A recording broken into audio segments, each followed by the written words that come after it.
అసలు 8 సంవత్సరాల దాకా రాజకీయం వైపు అడుగు పడదు. పడిందా భయంకరమైన అవమానం జరుగుతుంది. అది ఎంత దారుణంగా ఉంటుందంటే మళ్ళీ జీవితంలో ఎవరికి మొహం చూపించుకోలేనంత కర్మ ఉంటుంది. అసలు 8 సంవత్సరాల దాకా వాడికి ఇదే లేదు. కానీ ఎవరు పడితే వాళ్ళు సీఎం అవుతాడు, ఇదవుతాడు, రాజయోగం జాతకాలు చెప్పేవాళ్ళు. ఎవరిని?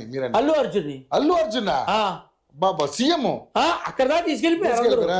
ఎంత తప్పు నాన్న. లేదు నాన్న, అదే అంటున్నాడు. లేదు ఇలా ఫేక్. చాలా దారుణం. చాలా. ఇప్పుడు నువ్వు వచ్చావు చెప్పావు, ఇగో మీరు ఇది చేసేస్తే అయిపోతుంది అంటారు కొంతమంది.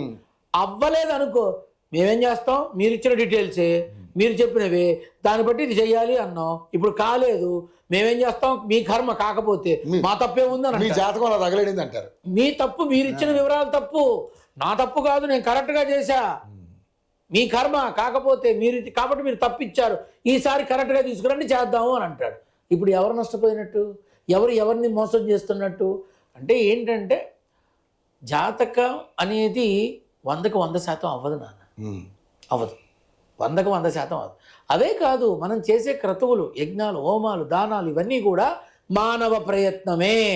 మానవ ప్రయత్నం ఉంటేనే భగవంతుడి అనుగ్రహం ఉంటుంది. ఇది లేకుండా అది రమ్మాలంటే అది వేరే, అది బియాండ్ ద స్కై. ఇప్పుడు నువ్వు ఒక చేత్తో చప్పట్లు కొట్టగలవా? ఒక చేత్తో నమస్కార ముద్ర పెట్టగలవా? ఈ రెండు జరగాలంటే 2 చేతులు కావాలి. మన కడుపుకి తినే అన్నం ఇలా కలుపుకొని ముద్ద నోట్లో పెట్టుకుంటేనే గాని కడుపులోకి వెళ్ళదే. కడుపు నిండా తింటేనే గాని కక్కుస్ రాదే. కష్టపడకుండా ఏమొస్తుంది నాన్న? రైట్. ఇంకొక ప్రముఖుడి పేరు చెప్పాను కదా, మరి ఆయన గురించి నేను అడుగుతాను. కేటీఆర్. వేణుస్వామి. చెప్పు నాన్న. అబ్బా బాగుంది.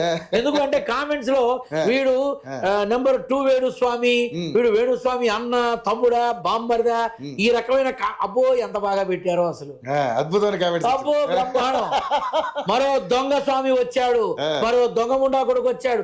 ఎంత బాగా పెడతారు అనుకున్నావు? పెట్టేవాళ్ళు కూడా చాలా క్రియేటివిటీగా పెడతారు. నాకు నిజంగా ఆనందం వేస్తుంది. నన్ను తిట్టడానికైనా టైం తీసుకుని టైప్ చేస్తున్నందుకు. నా కోసం వాళ్ళు సమయం కేటాయిస్తున్నారంటే నేను ఎంత అదృష్టవంతుడిని. సూపర్.